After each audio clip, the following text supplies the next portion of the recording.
saudar a mesa aqui, o professor Solon,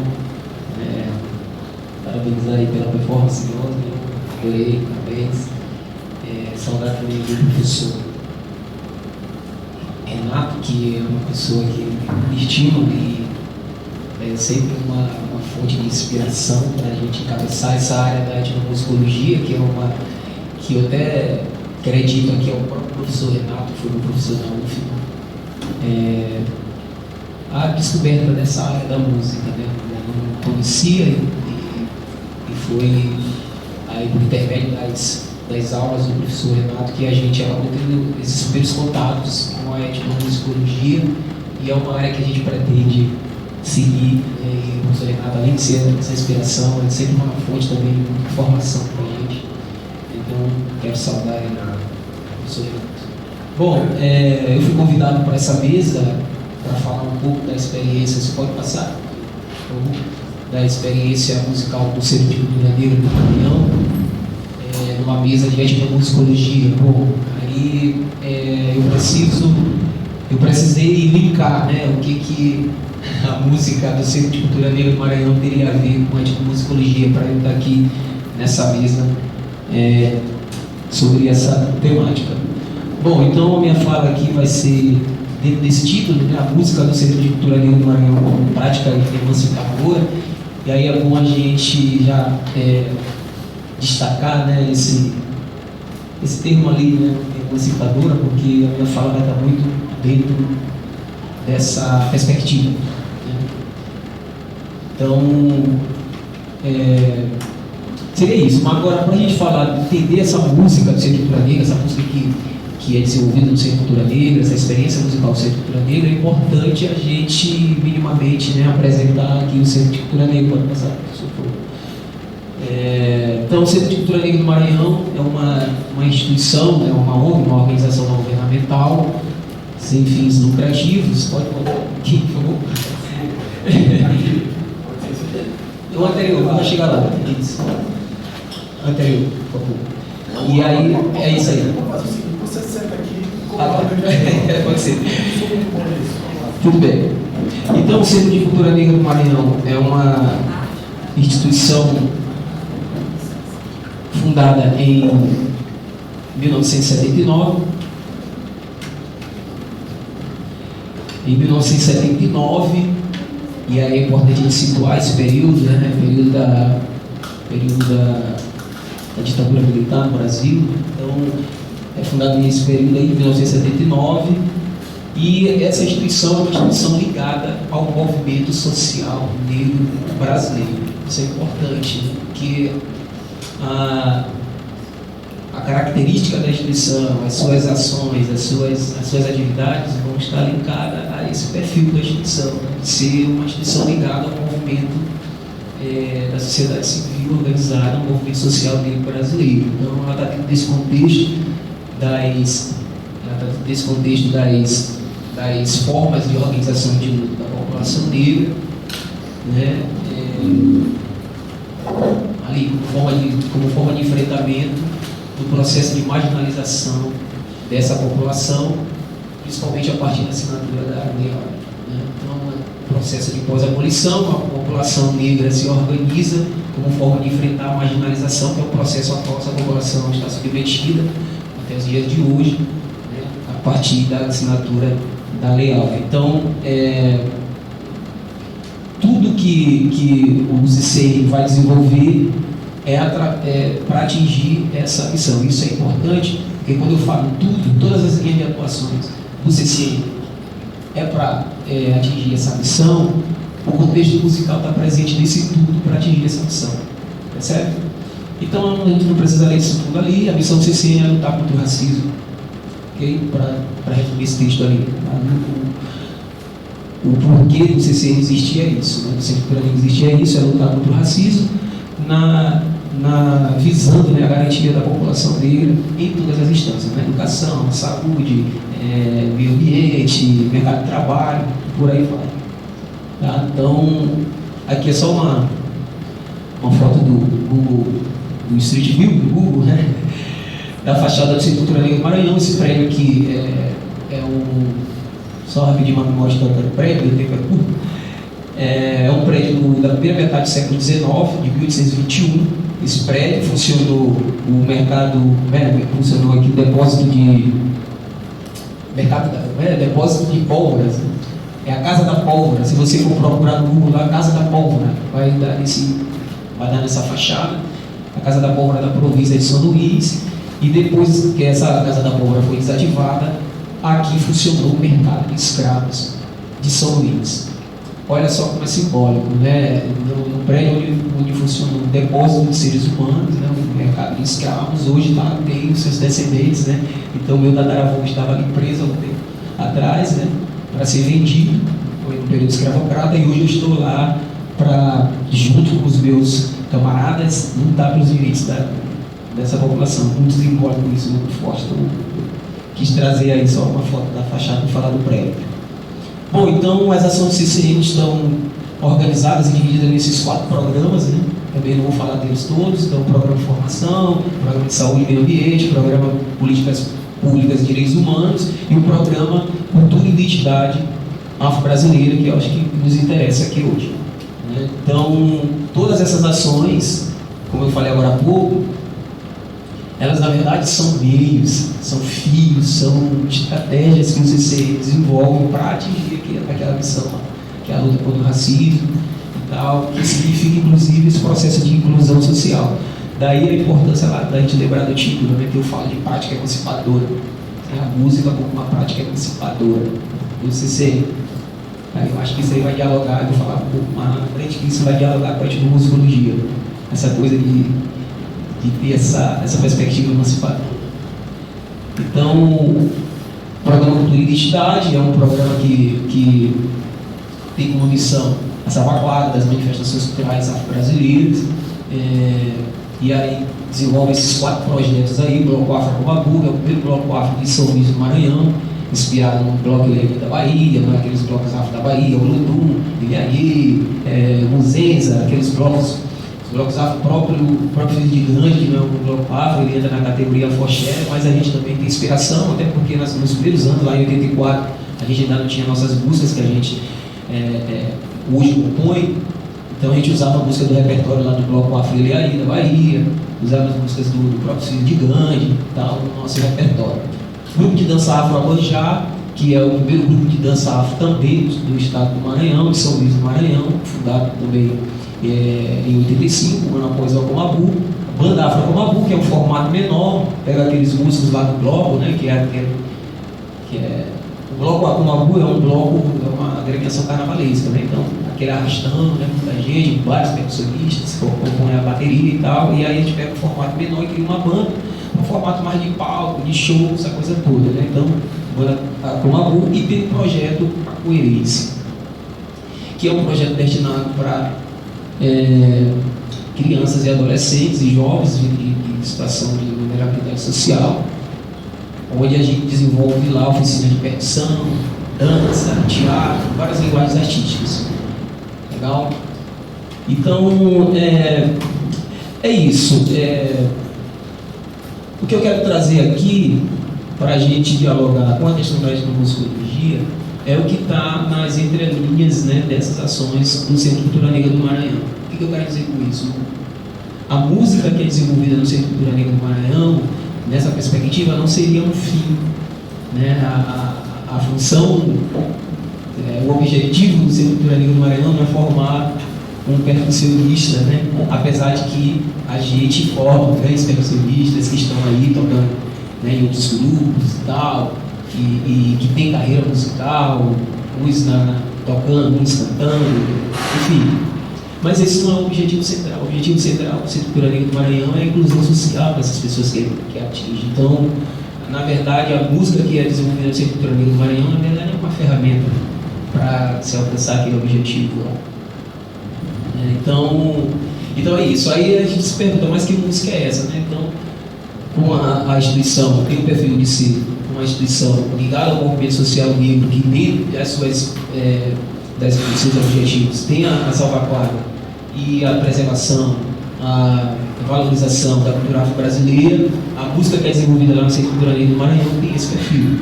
Qual é a música que é desenvolvida lá? Uma música com matrizes africanas. Então a gente tem no nosso repertório ritmos afro-brasileiros, afro-maranhenses. A gente fala afro-maranhense para contemplar, ou então para categorizar, por exemplo, o tambor de crioula, que a gente tem lá, né, que é específico do Maranhão, né, de matriz africana, mas do Maranhão, os ritmos do tambor de Minas, que é uma região de matriz africana mais específica do Maranhão, né, região do Maranhão, a questão do povo africano que veio para cá, enfim, esses ritmos. E tem os mais gerais, que é conhecido a nível nacional, por exemplo, o Ijexá, que aqui no Maranhão vai ganhar, alguns vão chamar de afoxé, né, que é aquele toque característico, por exemplo, dos filhos de Gandhi, que é um toque dos terreiros de matriz africana, do candomblé, né? O Ijexá é um toque específico para alguns orixás, e a gente trabalha esses ritmos no repertório lá no Centro de Cultura Negra. Então é isso, é a musicalidade afro-brasileira, e aí tudo é voltado para essa questão da valorização da musicalidade afro-brasileira, afro-maranhense, musicalidade afro, que isso passa pelo processo de ensino-aprendizagem, né? O nosso processo de ensino-aprendizagem, por exemplo, é baseado na cultura oral, na oralidade. E a oralidade, como o professor Maurício está conversando informalmente, a oralidade também, né? É verdade, o fato de estar imerso naquele universo, você já aprende, né? Ensino-aprendizado e então transmissão musical. Alguns autores gostam de usar mais a expressão transmissão musical, então a gente usa essa perspectiva da oralidade no processo de ensino-aprendizado. Então, por exemplo, eu hoje sou instrutor, fui aluno desses projetos sociais, hoje estou na categoria de instrutor, atualmente até mais não, né? Estou em uma outra instância lá na instituição, mas é muito comum você chegar numa aula, numa oficina de percussão, e ouvir o professor estar cantarolando onomatopeias, né, para representar o som dos instrumentos, né, professor? E fazer com que os alunos repitam, né, o processo de repetição e tal, de observação, que é muito característico desse processo de oralidade. Então você vai ouvir um tatutá para representar o som agudo, né, o tá para representar o som agudo, o tu representar o grave, o tá para representar os léticos. Você não vai chegar lá para as crianças, para os adolescentes, os alunos lá no Centro Cultural Negra, e dizer, tira um slap aí, dá um slap, que é aquele som, tirar o som agudo do atabaque ou do timbal, por exemplo. Não, aí vai falar tá, ele já compreende que o tá é para tirar o agudo, então o tu a gente vai falar open, né, para tirar o som grave do atabaque. Aí o repertório que eu estou falando, né, e os ritmos são todos voltados também para a musicalidade afro-brasileira. A gente também utiliza algumas doutrinas, como é o termo das músicas cantadas nos terreiros, né, de Minas, e algumas também do candomblé, já que o candomblé se nacionalizou, de uma certa forma, e os instrumentos, né? Então isso é importante a gente citar, né, que são instrumentos também. Você não vai, na música CCM, você não vai encontrar piano, você vai estudar piano, você vai estudar sax, você vai estudar um atabaque, que é o instrumento do terreiro, né? E aí a intenção é muito essa, muito assertiva, muito política nesse sentido, da gente marcar território de que, né? Uma vez eu estava conversando com o professor, meu tempo que está acabando, e a gente estava falando, discutindo sobre currículo das universidades, né? Do etnocentrismo presente nas universidades. E aí ele falou, olha, mas aqui no CCN, a gente estava lá no CCN, essa conversa, mas aqui no CCN vocês são etnocêntricos também, porque o trabalho de vocês é todo calcado no etnocentrismo africano, e é verdade, né? Nós somos, de uma certa forma, né, etnocêntricos, mas é um etnocentrismo como resposta, né, ao processo de invisibilidade dessa música, ao processo de epistemicídio. Eu gosto muito de usar essa palavra, né, que o professor Luiz Ricardo Queiroz gosta muito de usar, do epistemicídio, que é uma das práticas, né, do colonialismo intelectual, né, de que é só o teu saber que vale, o teu saber não vale, né, o teu saber não é importante. E é nesse diálogo que eu acho que a etnomusicologia, eu vejo que ela é importante no sentido de que ela se debruça a dar essa visibilidade, né, aos saberes dos outros povos e tal. É um processo também de racializar os povos, né? A própria etnomusicologia, eu estava lendo, inclusive, um trabalho do professor Renato, que ela nasce nessa perspectiva, né, desse termo étnico, né, etno, relacionado à etnia, né, de estudar a música dos outros povos. Então, essa música aqui que eu faço, a música ocidental, é música, né, a música é a música universal. E o outro saber é qualquer outra coisa, é uma música exótica, é uma música étnica. Então, é muito nessa perspectiva. Mas, enfim, a musicalidade do CCN, que é importante eu citar, trazer para vocês, a informação importante, é que é uma música que é, na verdade, um instrumento de inclusão social, é uma ferramenta utilizada pelo Centro Cultural Negro do Maranhão como forma de enfrentar problemas vivenciados pela população negra da periferia de São Luís. E nessa perspectiva, eu trago aqui uma reflexão que é minha, que eu queria compartilhar com vocês, né, sobre a experiência da música do Centro Cultural Negro do Maranhão para uma mesa de etnomusicologia. Que é o seguinte, eu estou aqui afirmando que a experiência musical do CCN, do Centro Cultural Negro do Maranhão, pode contribuir para as reflexões acerca das possibilidades de ações políticas, né? A música do CCN é uma ação política. Toda ação do Centro Cultural Negro é política. A gente tem um bloco afro que sai pelo carnaval, só o baú? Não, é uma ação política. A gente leva o bloco para a rua como forma de divulgar as nossas demandas, as nossas pautas. Tudo bem que é no período carnavalesco, mas é com essa perspectiva. Então, essa experiência pode trazer, né, essas reflexões, contribuir para essas políticas do enfrentamento de problemas reais. No caso do Centro Cultural Negro do Maranhão, a exclusão da população negra. Eu sou um exemplo, né? O Iago estava ontem aqui, hoje não está, foi meu aluno, hoje está na universidade, tá, de levar essa outras perspectivas para a juventude negra, por exemplo, da periferia de São Luís. Então, a partir de trabalhos etnográficos, musicais, quem faz isso? Musicologia, né? Então, ações políticas a partir do trabalho da etnomusicologia, dos trabalhos etnográficos musicais, dialogando com um caráter cada vez mais emergente entre os trabalhos etnomusicológicos no Brasil, que é a etnomusicologia aplicada, ou alguns autores gostam de chamar participativa, dialógica, emancipatória. Eu até cito aqui o professor, uma citação indireta ali. Então, nessa perspectiva aí, né, que essa etnomusicologia aplicada, participativa, ela se propõe a dar um passo além de simplesmente desenvolver um trabalho dentro daquele eixo ali, ensino, pesquisa, extensão, ou de ampliar o conhecimento sobre algum fenômeno musical estudado, né? Mas ir além, né? A partir desse trabalho etnográfico, o que fazer de que forma pode contribuir com uma ação política para resolver problemas reais, né? Então eu vou, um minuto só. Então eu vou lá para a comunidade quilombola de Jussara dos Pretos estudar a música do tambor de crioula de lá. Tá, vem, tá, bonitinho, e aí? E a partir daí, o que ele faz? Né? Aí, só lembrei aqui agora, ontem eu até anotei, né? Na fala de acervo, sobre acervos musicais, estava se falando muito sobre a questão de políticas públicas de preservação, né, dos acervos musicais, tá? Registrar os documentos, criar um catálogo, né? Criar várias ferramentas para salvaguarda desse acervo musical. E aí eu faço aqui uma reflexão em como fazer, quais são as políticas públicas de salvaguarda de músicas que têm como base a cultura oral, a oralidade.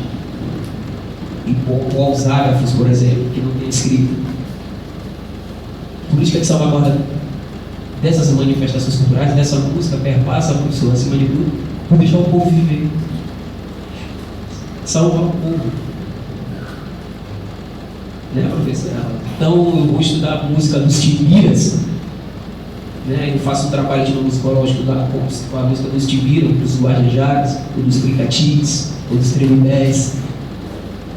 E à medida que eu estou aqui apresentando, os Tremembés estão lá lutando para garantir seu território, estão sendo mortos e expulsos das suas terras.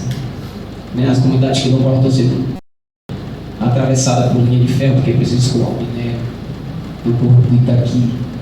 Mas eu estou aqui com um trabalho bonitinho de musicológico sobre a música que eles desenvolvem lá na comunidade deles. Então, é essa reflexão que eu trago, né, para esse campo cada vez mais emergente, né, que é a etnomusicologia aplicada, que é a etnomusicologia que se lança nesse desafio de, além de estudar aquele fenômeno musical e buscar resolução de problemas reais. Esse problemas reais eu trouxe, inclusive, no texto do professor Renato. Alguém perguntou outro sobre, sim, e a humanidade, né, e a humanização, né?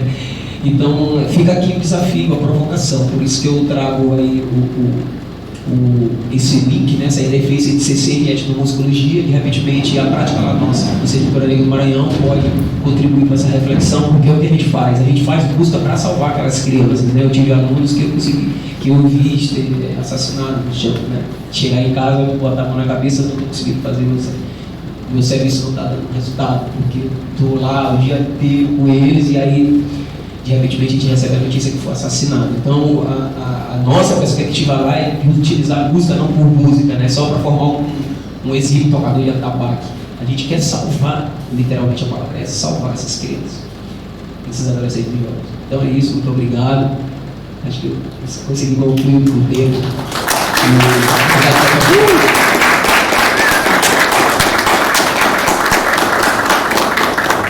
Maravilha. Muito obrigado, viu, Robinho?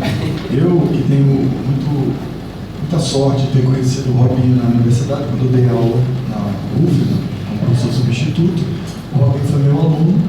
Quer dizer, na teoria ele era meu aluno, porque estava inscrito numa disciplina que eu era professor de prática de conjunto. Só que na prática, ele foi meu professor.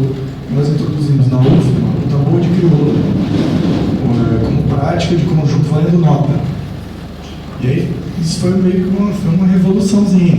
Estava o Robinho e o Rafael, né? Eu falei, rapaz, é o seguinte, eu estou chegando aqui no Maranhão e tal, e na universidade não tem tambor de crioula, como é que a gente faz? Não, a gente conhece esse negócio. E aí acabou que eu, que era professor, recém-doutor, imagina, PhD, tal, cara, etnomusicólogo. Eu cheguei aqui e falei, não, peraí, o que eu vou fazer? Aprender, né? Porque você lê nos livros e isso é um tipo de aprendizado. Agora, vamos conhecer, né? E como é que eu ia conhecer isso? Eu tinha que ter bons professores que herdaram essa tradição, essas tradições. O Robinho foi meu professor no ano de 2015, né, nessa disciplina, ele e o Rafael, e isso virou um grupo de tambor de crioula na UFMA. Eu só falo um grupo de tambor de crioula da UFMA, não é da UFMA. O grupo de tambor de crioula agora virou da UFMA, né? Mas é o Flor da Samão Meira, que foi criado numa prática de conjunto, né? Inclusive, a gente lutou muito para conseguir comprar um aparelho de tambores e a universidade não nos forneceu. E depois de várias idas e vindas e uma aparelho emprestada, eu acabei comprando um aparelho de tambor de crioula. E aí foi aí, assim, quando eu fui embora do Maranhão, né, que acabou meu tempo de contrato, eles continuaram fazendo essa prática de conjunto lá, né, na UFMA, e agora a gente vai retomar. A gente iria retomar hoje, mas hoje vai ter um evento aqui na rua, como vocês devem estar sabendo, e aí a gente teve que cancelar as apresentações musicais, porque inclusive, vocês já ouviram, né, o barulho, daqui a pouco vai começar a passagem de som, então a gente tem que correr aqui. Em relação, só mais uma coisa, antes de convidar a professora Rosa vir para cá, eu só queria fazer um comentário sobre a questão que o Robinho falou aqui. Primeiro, Robinho, aquela situação de 2022, tá? Não é 2012, como você botou lá. Não tem problema, você corrige isso aí. Deixa o pessoal entrar aí para a gente continuar. Então, o Iago está aqui. Opa, chegou aqui, Iago. Chegou, a hora que acabou, chegou. Mas, gente, então, só para fazer uma ponte aqui, dizer que a salvaguarda, a preservação das músicas e culturas afro-maranhenses ou indígenas ou não hegemônicas, elas dependem da preservação dessas populações. Então, um pesquisador de música, um etnomusicólogo, antropólogo, ou alguém que queira preservar essas populações, ou esse tipo de música, ou essa cultura, ela tem que ser necessariamente contra o agronegócio. Porque o agronegócio destrói as terras onde as pessoas vivem, onde elas preservam essa cultura que a gente diz admirar tanto. Então, nesse ponto, é muito importante a gente tocar nessa questão, porque não existe estudo de música, nem pesquisa em música neutra. Você sempre, quando está propondo um tema ou alguma coisa, você está aderindo a uma posição política. Não existe nada que seja apolítico, né?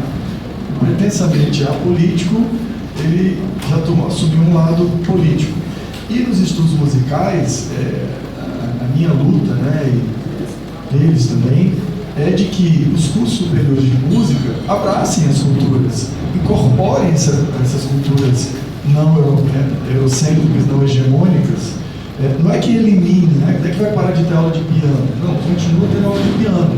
Mas tem que ter prática de conjunto de música afro-maranhense, de música indígena, e por aí vai.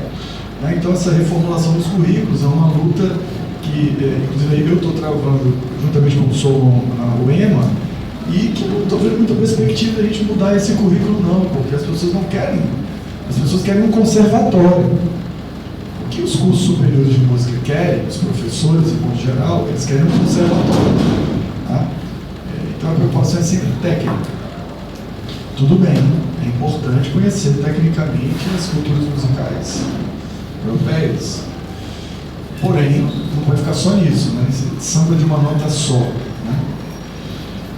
É só isso. Eu gostaria de convidar a professora Rosa. A senhora gostaria de vir para cá? Vamos deixar o espaço aqui para ela. Vamos para cá. A professora Rosa Tremembé, por favor.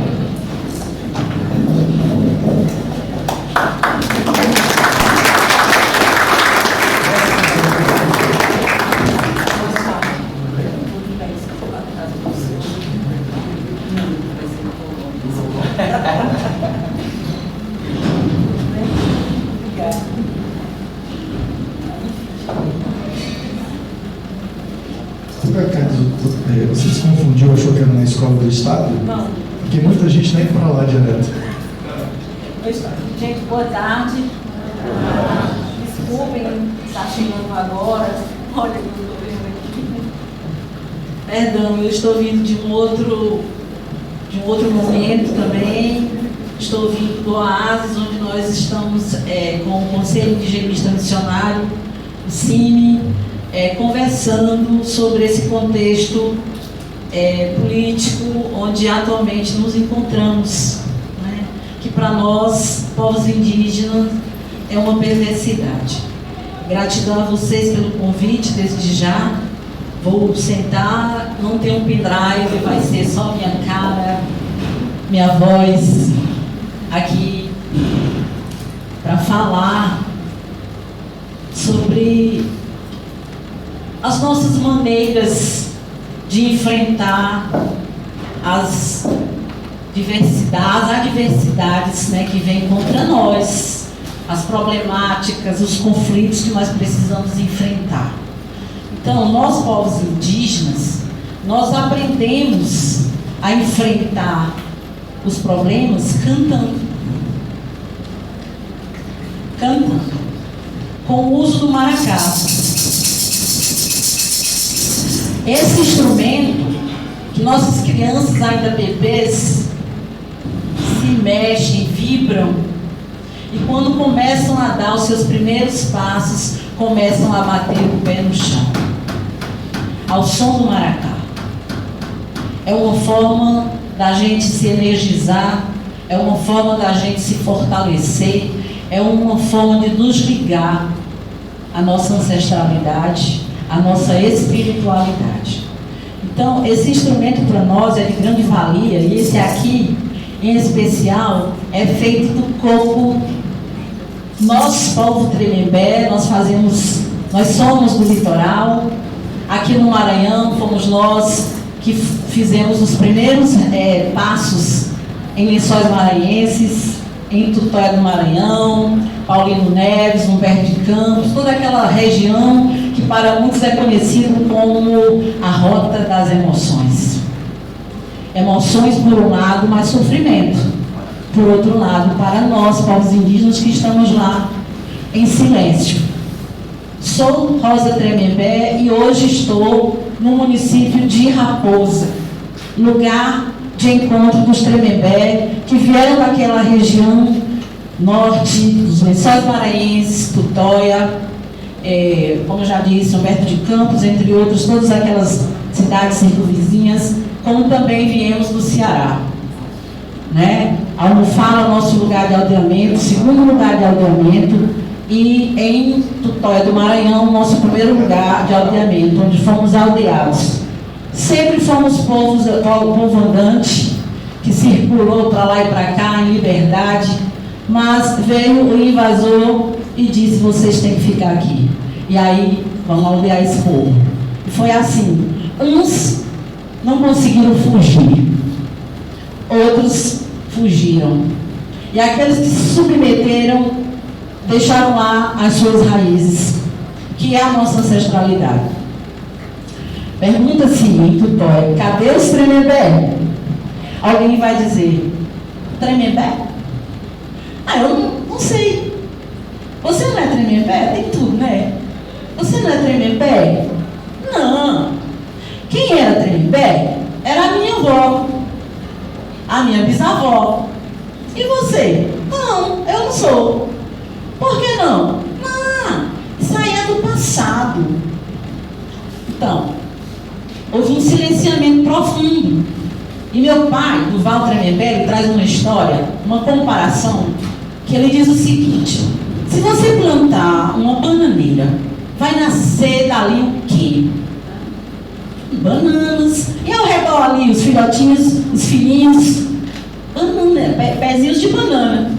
Por quê que de Tremembé não vai nascer Tremembé?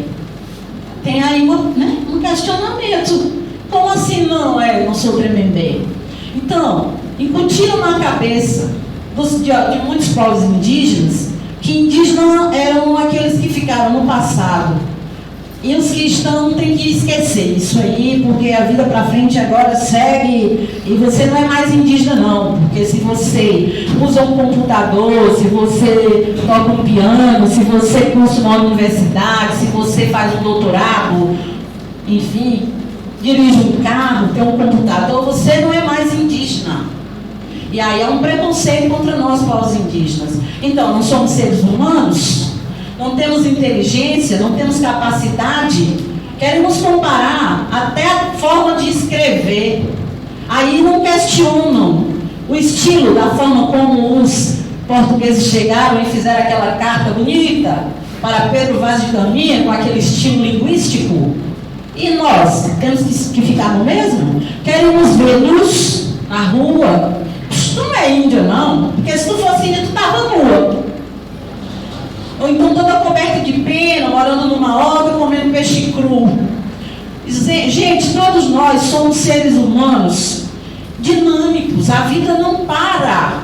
Estamos no dinamismo, onde as coisas vão acontecendo, mas também não é tudo que a gente vai deixando passar não, porque se a gente passar, a boiada passa por cima de nós, né? Então nós povos Tremembé, aqui no Maranhão, fomos resistindo ao som do maracá, juntamente com outros povos.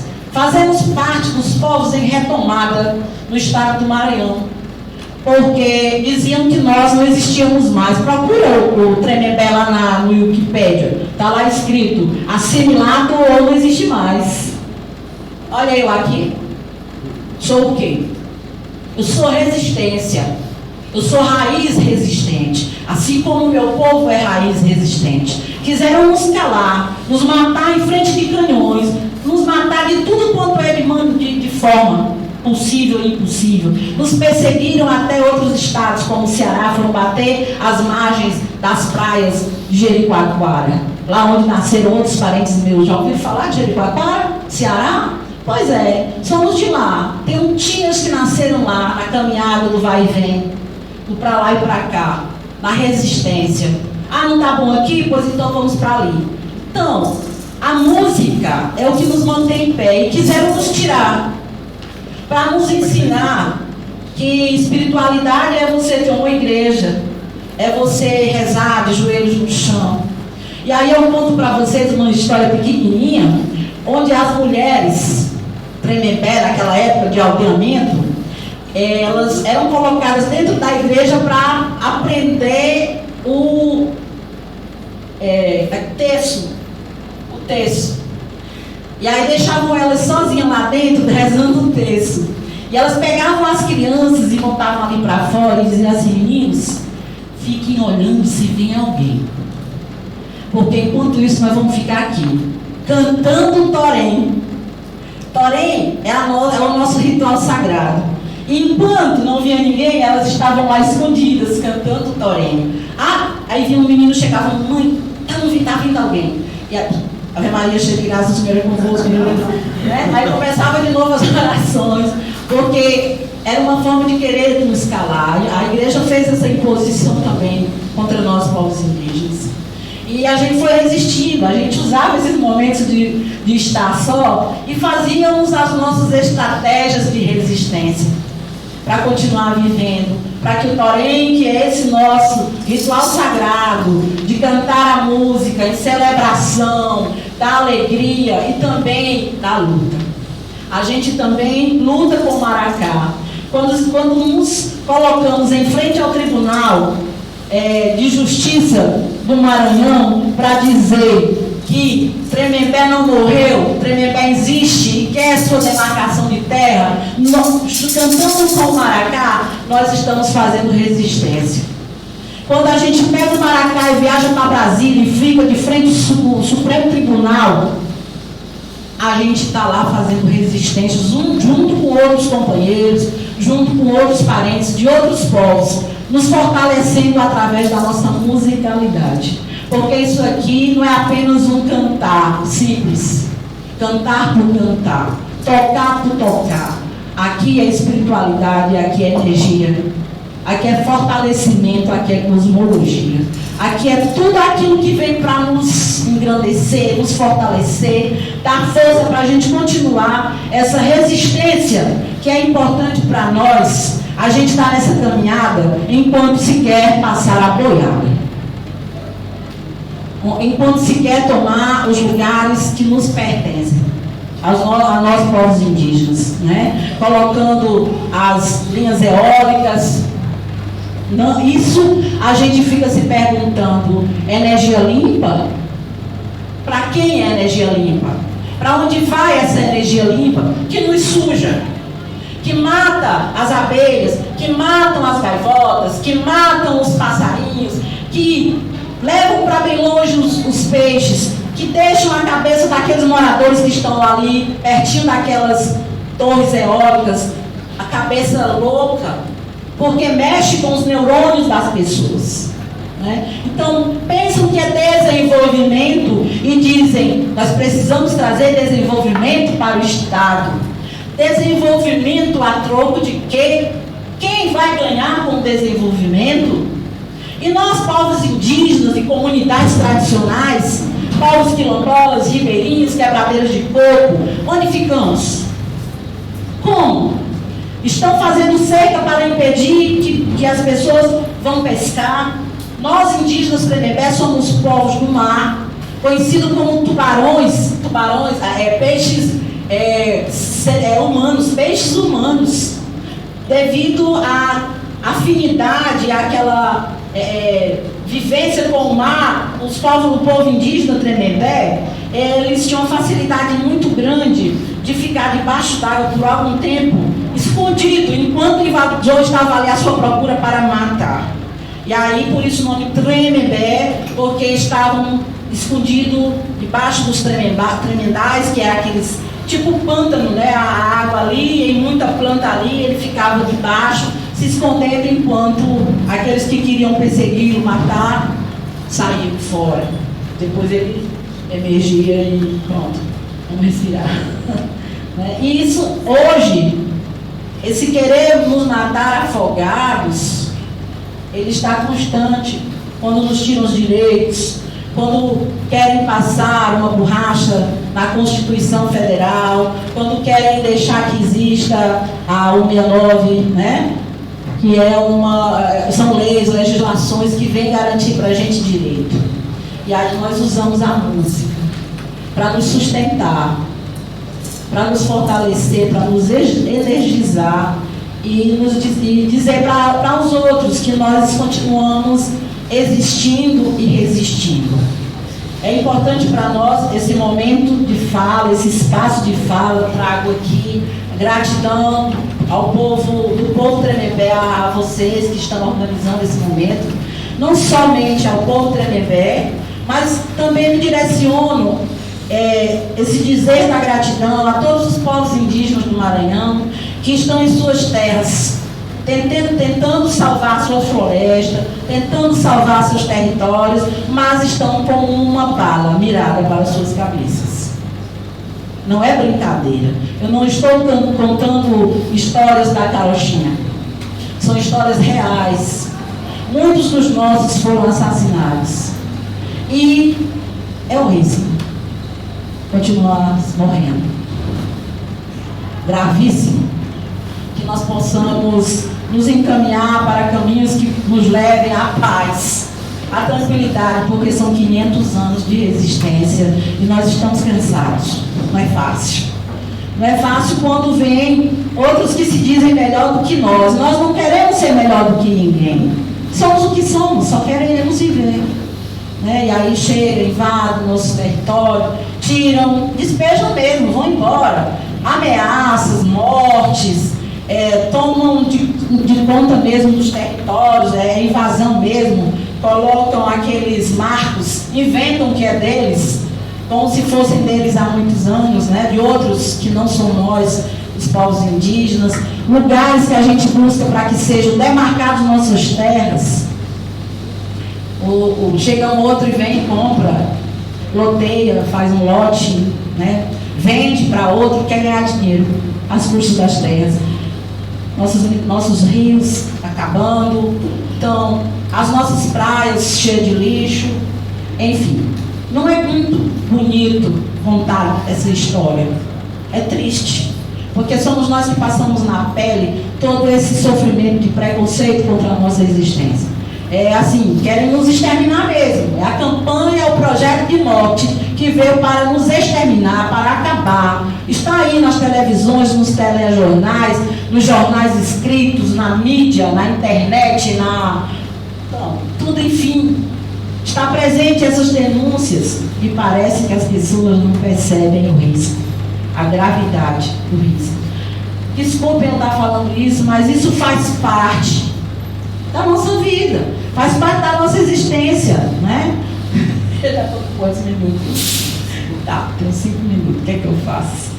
Enfim, essa forma da gente resistir cantando, a gente não fica, é uma forma da gente perceber e não esquecer que nós não estamos só, nós estamos juntos com outros que também estão passando pelo mesmo sistema opressor. Aí então a gente canta com o nosso maracá junto aos tambores dos quilombolas, né? Porque a gente precisa estar junto para poder enfrentar esse governo do mal, esse governo assassino que está aí. E para nós é importante isso, essa resistência junta, essa resistência coletiva, porque é uma forma da gente ficar cada vez mais forte para poder estar aí enfrentando. Eu sei que parece tão desigual, tão injusto, nós com o maracá na mão e outros revólver, né? Os fazendeiros com seus revólveres apontados para a cabeça daqueles que são os verdadeiros donos do lugar. E vem o fazendeiro e diz: saiam daqui, que agora quem manda aqui sou eu. Deixa eu passar com o meu agronegócio, plantando comida para porcos. Deixa eu passar com o meu gado, enquanto vocês comem ossos. É assim que está no Brasil. E a gente precisa ter esse olhar questionador. Para que isso? Onde vamos parar? Para que tanta violência contra nós povos, se somos os verdadeiros donos do lugar? Não eram os invasores que deveriam estar demarcando terra. Quem tinha que estar demarcando terra aqui eram nós, povos indígenas, que somos os verdadeiros donos desta terra. Mas aí as coisas são invertidas colocadas do lado avesso, para ter uma outra interpretação e para que entendam que os donos são outros e não nós. Então, eu quero só fechar e cantar uma cantiga do povo Tremembé, na língua do povo, e depois dessa uma outra que é pouquinha, termina aí e preenche nos 5 minutos. Vamos lá.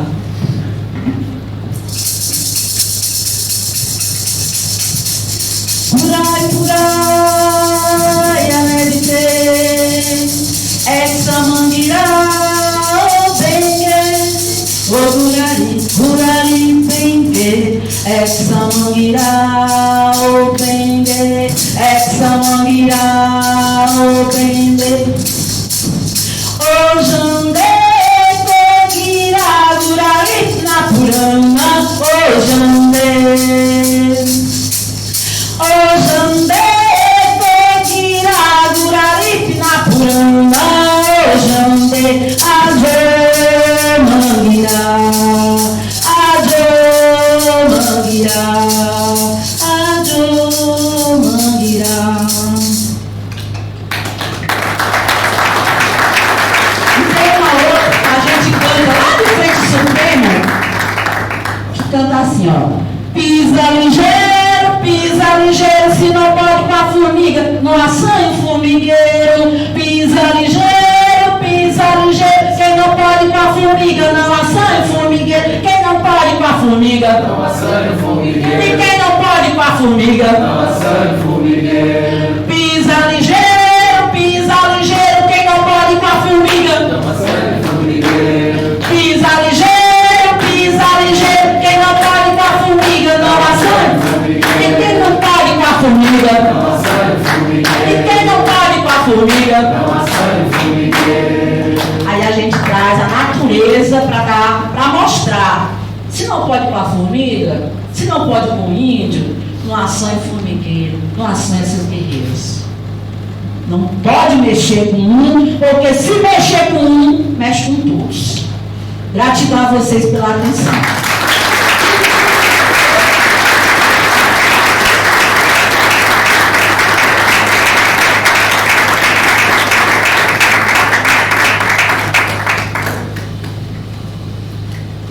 Obrigado, Rosa. Quer dizer, a gente agora está num estado assim que.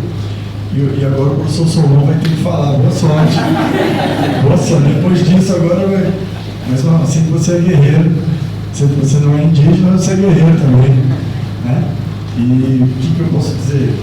Além de agradecer, nós estamos assim, eu estou emocionado com essa sua fala. Tá? E vamos passar aqui para o professor Solon. Nós vamos abrir para perguntas. Tá legal? Então, vou voltar. Você quer sentar lá perto do computador? Acho que você podia lá. A gente pode.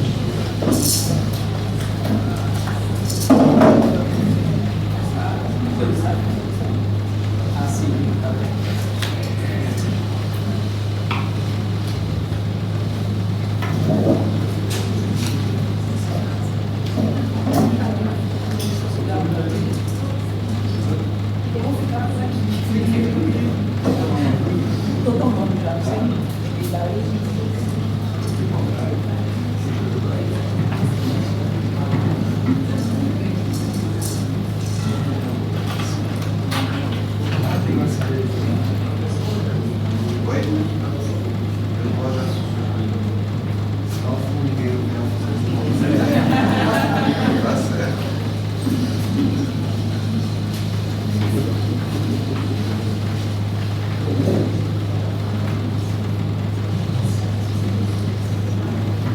Funcionando? Então, boa tarde a todas e todos.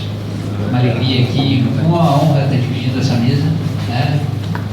Renato me colocou aí nessa responsabilidade, depois agora de falar um pouco nessa mesa de etnomusicologia, vou falar sobre educação musical humanizadora, aceitando um pouco a provocação, né, que nós tivemos ontem.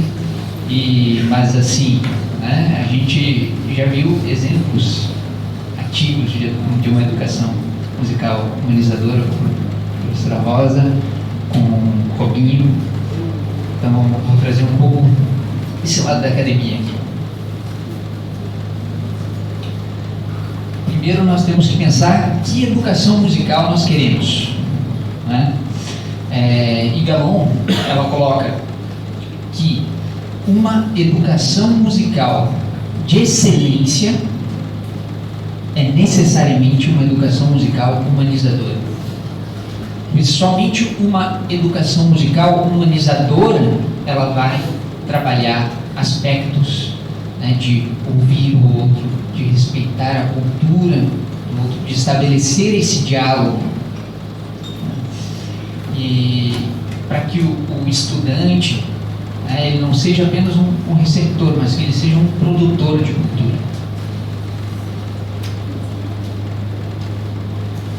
E nesse aspecto, né, nós temos a colonialidade do saber, né, que foi muito bem colocada aqui por Robinho, por Rosa Tremembé, como que ela se apresenta, né, mistificando a cultura do outro. Né, uma cultura é colocada como superior, né, esse saber colonial é colocado como superior, enquanto os outros são inferiorizados. E Boaventura de Souza Santos, para buscar esse ensino dialógico, ele defende que nós devemos buscar aqui novas matrizes de pensamento, né, para estabelecer esse diálogo entre saberes tradicionais e saberes dominantes. Uma pergunta que eu faço, uma provocação, né, quando nós estamos num curso de música, normalmente não há problema nenhum, né, quando se estuda em história da música, uma missa de Palestrina, não vemos problema nenhum nisso, ninguém sai dizendo, como é que colocou uma missa de Palestrina para a gente estudar? Ninguém diz isso. Mas, e por que nós não temos a música dos Tremembé para estudar também nos nossos cursos de música aqui no Maranhão? Então, essa é uma reflexão necessária, né?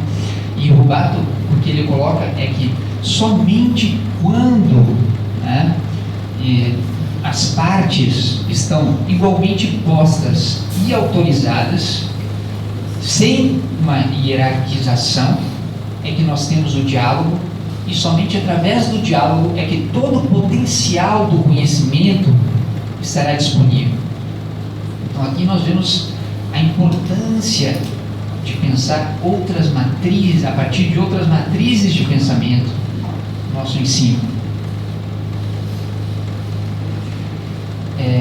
Um exemplo dessa colonialidade nas universidades, ele se mostra nos dizeres de Gerling, Cristina Cabarelli Gerling, professora de piano lá na Universidade Federal do Rio Grande do Sul, e ela questiona por que se toca tão pouca música brasileira nos recitais dos graduandos. Ela pesquisou, né? Ela avaliou os recitais de música nas universidades e disse: por que se toca uma música tão distante do nosso entorno cultural, predominantemente nesses recitais, em vez de tocar uma música que está próxima, né?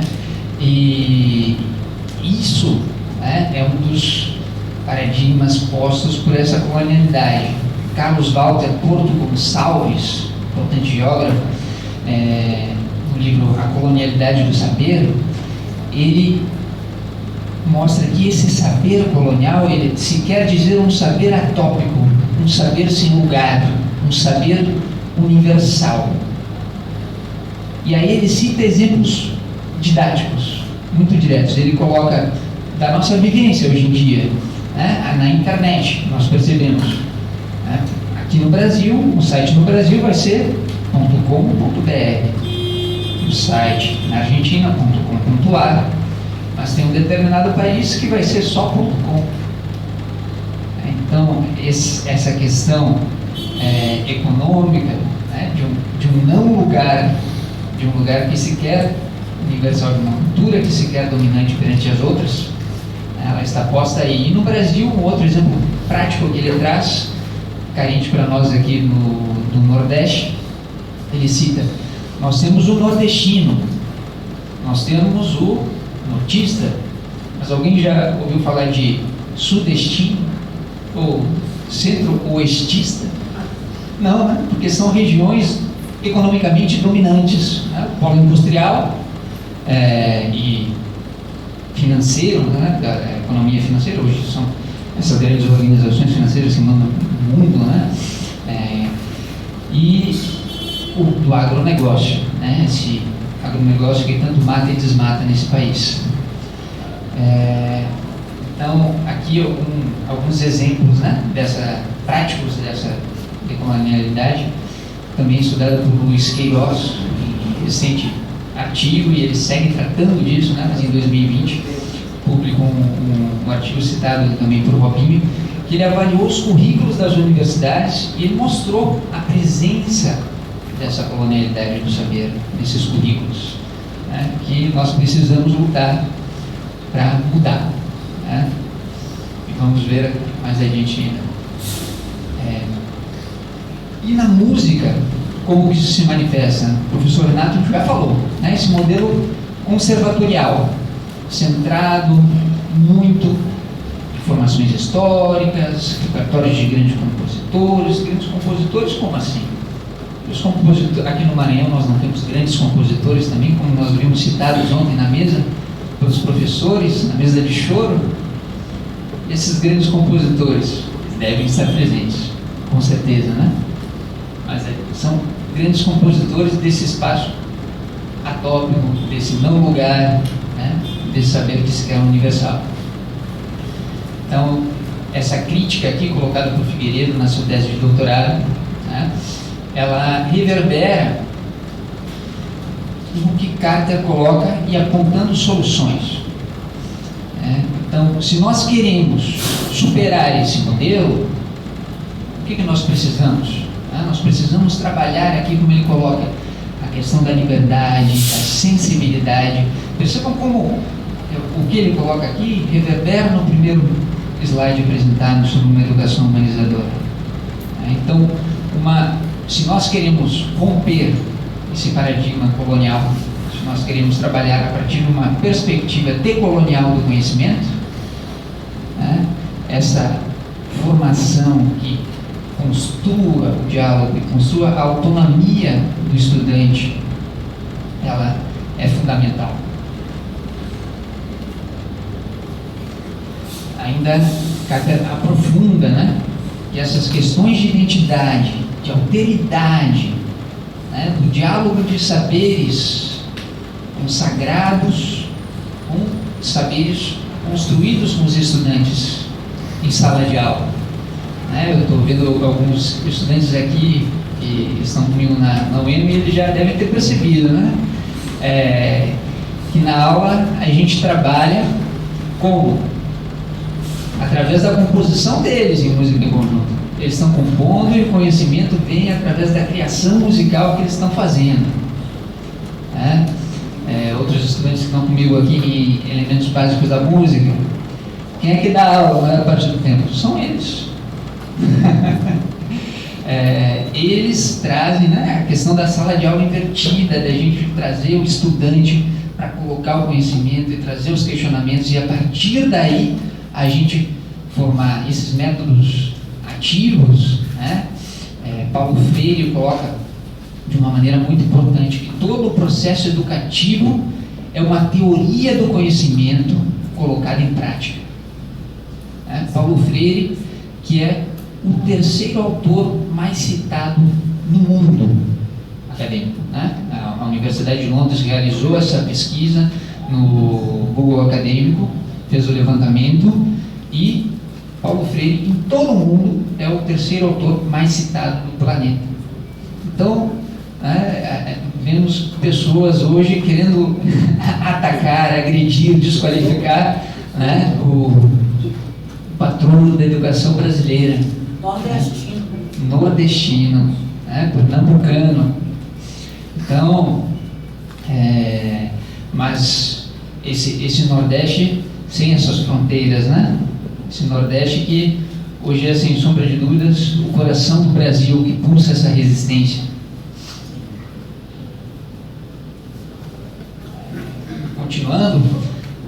trazer um pouquinho para a educação musical, eu coloquei aqui alguns exemplos, né, que fogem desse modelo conservatorial, com Schwanneck, né, para mostrar um autor da Europa, que vai trabalhar a partir da composição, a partir da apreciação musical, que vai trabalhar a partir da performance, ou seja, que esses conhecimentos eles sejam incorporados pelos estudantes com criatividade e na sua prática.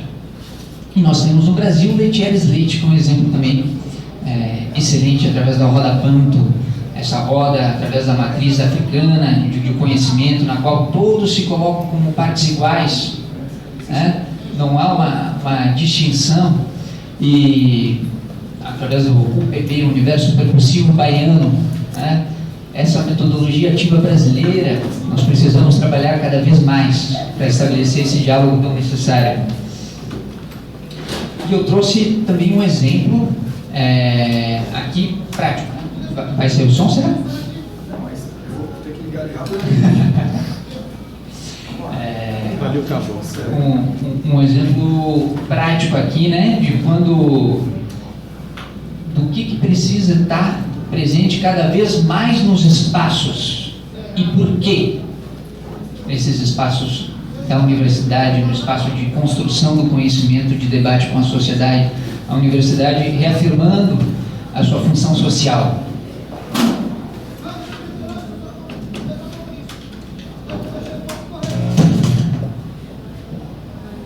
Vamos tentar. Colocar, né? Pode tocar.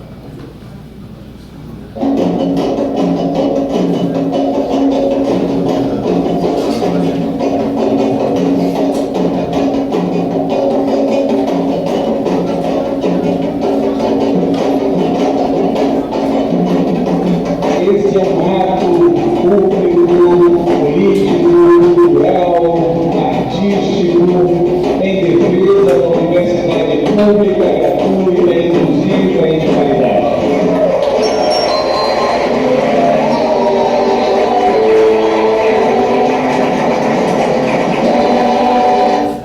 É só um trechinho para a gente ver, né? É o trabalho de Yuri Passos, Alembê, Entre o Terreiro e o Mundo, os atabaques do candomblé, abrindo o congresso da UFBA.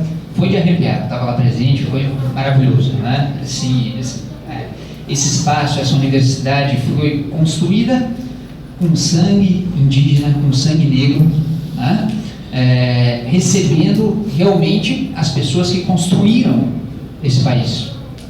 Então, aqui, olha, não, agora passou. Por que é fundamental, né? Yuri Passos, na sua dissertação de mestrado, ele nos coloca que quando ele estava terminando de escrever, ele via a reportagem de que invadiram o terreiro e atacaram, destruindo todos os orixás e obrigando as pessoas que estavam lá dentro a destruir, né? Essa violência que nós vemos no Brasil, infelizmente. Então, construir uma consciência, né, que respeite essa diversidade, que respeite verdadeiramente a liberdade religiosa, e nós sabemos bem, né, qual foi o candidato que criou a lei da liberdade religiosa, que tentam dizer que vai fechar a igreja. Nos 8 anos não fechou nenhuma igreja, abriu mais igreja do que qualquer outra coisa, né? Em compensação, a gente viu um outro lá que foi, e os seus secretários quase agrediram o bispo e ofenderam as pessoas que estavam lá dentro de uma igreja. Então nós sabemos, né, qual é o discurso que acusa o outro daquilo que pratica. Isso é fundamental porque, como Luan Sodré Souza nos apresenta, a negação e a invisibilização são formas de controle, de opressão, mas também maneiras de impor aquilo que se deseja que seja falado, o que exista, né? Nós falamos através da música. A linguagem é uma forma de existir. E quando se silencia, se nega a existência do outro. E como Robinho e Rosa falando muito bem aqui, né? Nós precisamos existir, né? Essa cultura, ela precisa existir. Então, dar voz a essa cultura é dar esse direito dela a existir. E ainda trazendo a questão da etnomusicologia, né? No livro Etnomusicologia no Brasil, a autora Angela Runin, ela coloca, né, a necessidade, né, de trazer culturas tradicionalmente excluídas, ou seja, a etnomusicologia pensa isso, e essa mesa reflete exatamente, né, de trazer para que elas dialoguem em pé de igualdade, sem que a cultura que domina, né, obrigue outras matrizes culturais a se moldarem, né? A pessoa está cantando ali com seu maracá, por que ela tem que depois pegar e fingir que está rezando um terço? Não faz sentido nenhum. Além de uma imposição aí, né, de uma tentativa de dominação, de opressão. E na sua recente tese aqui, Silva Galon, ela mostra que a educação musical ela pode engendrar tanto uma prática humanizadora como desumanizadora, se ela seguir um modelo puramente, né, colonial, hierarquizando um saber em relação ao outro, negando e silenciando culturas tradicionalmente excluídas nesse país. Então aqui são algumas reflexões, o tempo é escasso, mas tenho 2 minutos ainda. Eu teria ainda uma atividade, mas eu acredito que com Rosa Tremembé, né, ela já realizou a melhor atividade musical que a gente poderia fazer aqui. E então, só colocando, passar esses aqui, né? Aqui é um pequeno resumo, né, de tudo que a gente viu, que esse arquétipo do homem branco europeu, presente no pensamento colonial, ele reflete diretamente em questões de raça, de gênero, de religião, a política, a economia, né? A gente vê isso hoje claramente, uma figura nefasta, né, poder estar com chance de chegar na presidência de novo dizendo que negro deve ser pesado em arroba, né? Falando frases homofóbicas, falando frases misóginas, falando verdades, né, assim, contra os povos desse país, né, contra que se diz minorias, mas são minorias na questão do poder, mas é a maior parte da população brasileira. Então, essas reflexões eu coloco aqui, porque a academia, né, e a educação musical precisa urgentemente, né, se reinventar para pensar, para superar esses desafios que estão postos, né, e para, junto aqui com Rosa Tremembé, junto com o Robinho, a gente possa construir cada vez mais um Maranhão dialógico, um Maranhão emancipatório musicalmente. Obrigado.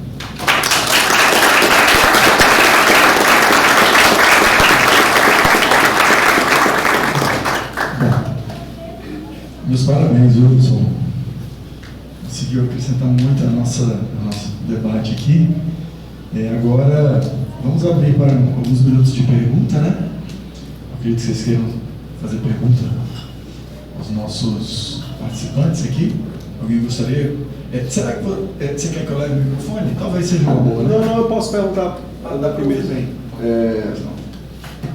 A música indígena, eu sou professor de música da UEMA também, organizador também, junto com o professor Renato, e a música indígena, para mim, é um desafio, um mistério, acho que como para todos nós. E eu acredito muito na função das músicas, como você falou, né? A música da Formiga está lá na frente do Supremo, né? E a outra música Então, esse processo de aprendizado, né? Acho que começa de criança, você falou, batendo pé, tocando. Vocês aprendem todas as músicas com as funções já específicas ou é uma fluidez e depois as pessoas vão entendendo, olha, essa aqui é para isso, não pode cantar essa em qualquer lugar, né? Essa aqui tem essa função para isso. É mais ou menos assim? Em alguns povos, sim, tem a sua funcionalidade. Dessa assim, divisão, né? Essa aqui é para isso, para começar um ritual, para o meio do ritual, para o final do ritual, para uma celebração, para chamar os encantados, né? Só que assim, nós povos em retomadas, nós fomos proibidos de cantar o torém. Perseguição mesmo. Uma tia do meu avô cantava às escondidas junto com os outros parentes nas noites de lua cheia, ou então numa tarde debaixo de um pé de cajueiro. E com muito cuidado, olha aí, quem está vindo, né? Olha se está vindo alguém nesse esconderijo. Então, assim, muitas das nossas cantigas que a gente canta hoje, a gente canta porque a avó cantava, a mãe cantava, porque eu ouvi um tio cantando, mas nem sempre ela vem com essa explicação. Essa é para isso, essa outra é para isso, né? Principalmente nós, povos em retomadas, que fomos por muito tempo silenciados, para poder continuar vivendo.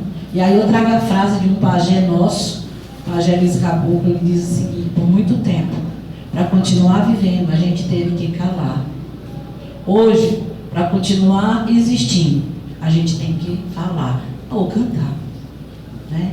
Então, a gente vai fazendo esse uso daquilo que foi nos ensinado de pai, né, para filho, dos nossos avós. Nós cantamos na língua, muitos de nós, eu inclusive, em muitas palavras eu não sei o que significa, mas foi essa repetição da oralidade, da cantoria, ao longo dos séculos, né, que a gente foi cantando e foi repetindo, assimilando, porque era proibido falar na língua.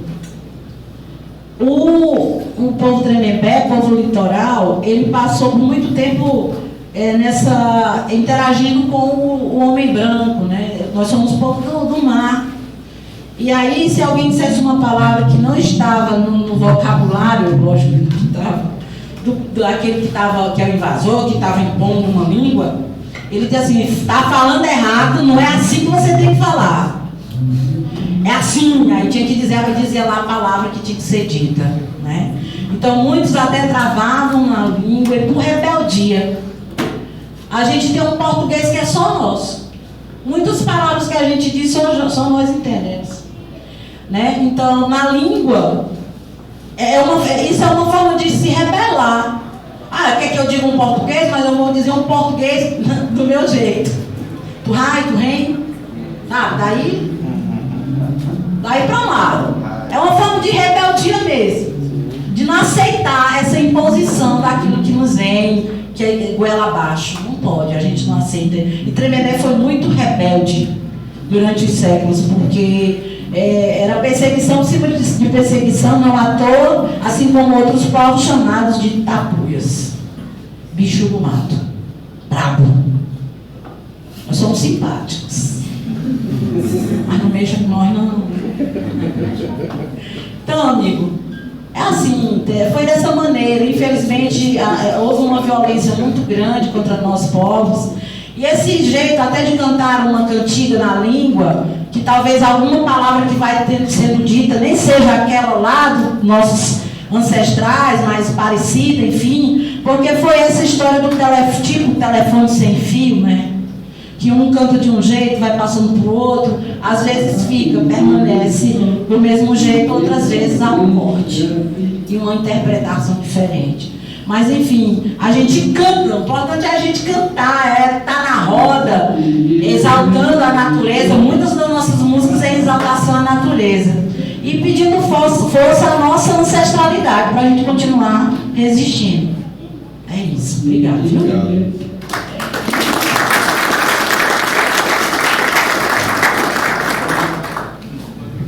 Amigo, ele havia levantado a mão. Eu não lembro quem foi o primeiro. Não pode. Tá. Aqui, puxa.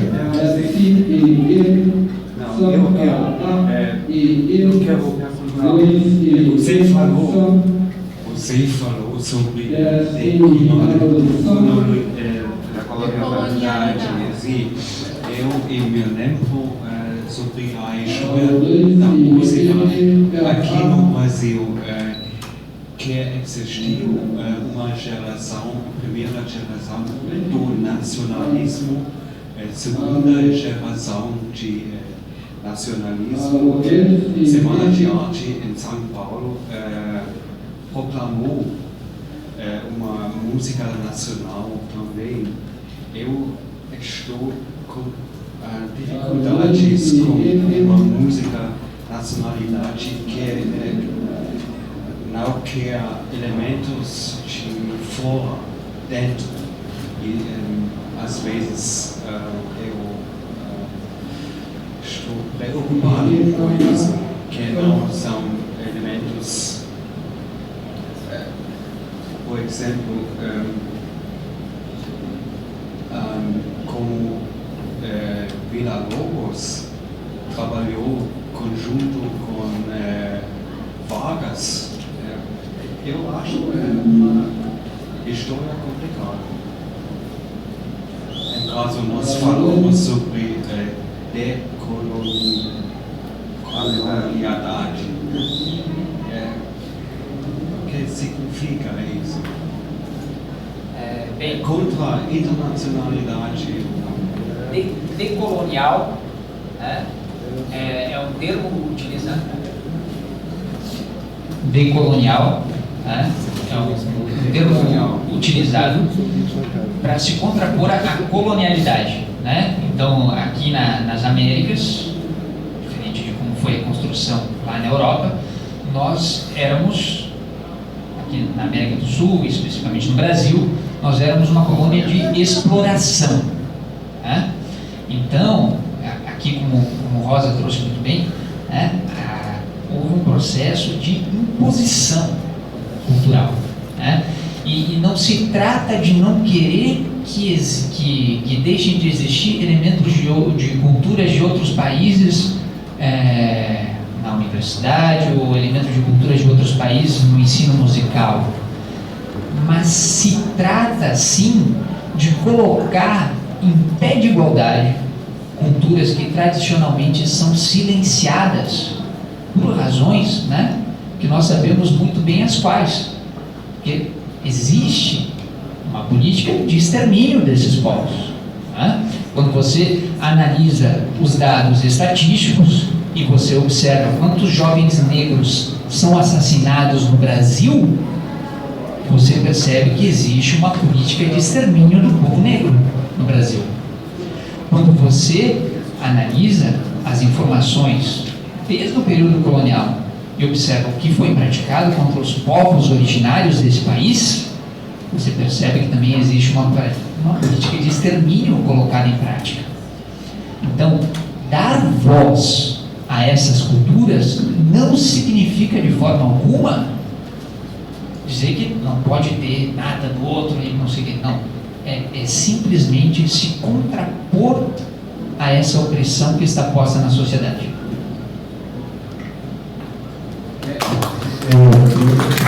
Obrigado, professor. Gente, por uma questão de organização do horário, a gente já está bem adiantado. Vamos fazer um pequeno intervalo. A gente pode fazer algo aqui no hall, né, hall de entrada. A gente pode continuar esse debate, essa conversa aqui. Dando um lanchinho aqui, durante assim, uns 30 minutos, 20, 30 minutos, aqui uma pausa para o café, e a gente volta para a palestra final imperdível do Tony Araújo, que já está aqui. Tá? Então, eu agradeço demais a presença de vocês. O encontro está sendo um sucesso, uma maravilha. E então, mais uma salva de palmas para essa mesa aqui maravilhosa.